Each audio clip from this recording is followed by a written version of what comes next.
With the UK's general election being held next week on the 7th of May 2015 and a lesson to teach, I thought it would be appropriate to paint a portrait of a party leader in the style of the eminent contemporary female artist Marlene Dumas.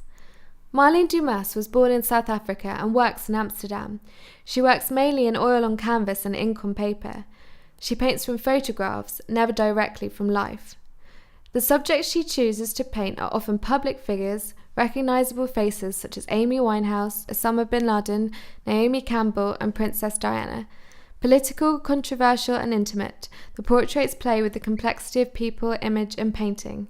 At odds with the impersonal, dominant mass media and instantly accessible images, Dumas values the physicality of the human touch and spontaneity of paint.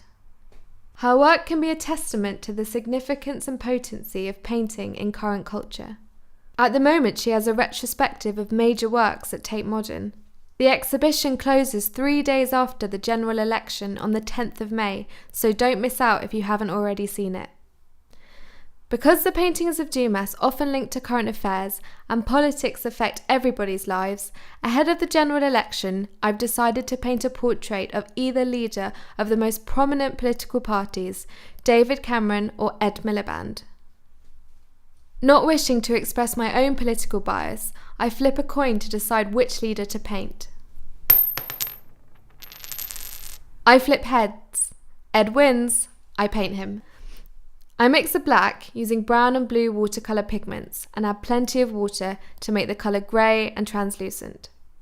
I paint the silhouette of the figure. I add more pigment to make the colour stronger and do a second layer over the wet areas, the hair, the blazer, the tie, then the facial features. This is called painting wet on wet and causes the paint to spread and bleed to make more spontaneous, unpredictable marks. I add more pigment to make the colour even more intense. I add more definition to the hair and work my way down the painting. Notice how I hold the brush far away from the bristles in order to keep the marks loose. That's how to paint a portrait of a political leader in the style of Marlene Dumas.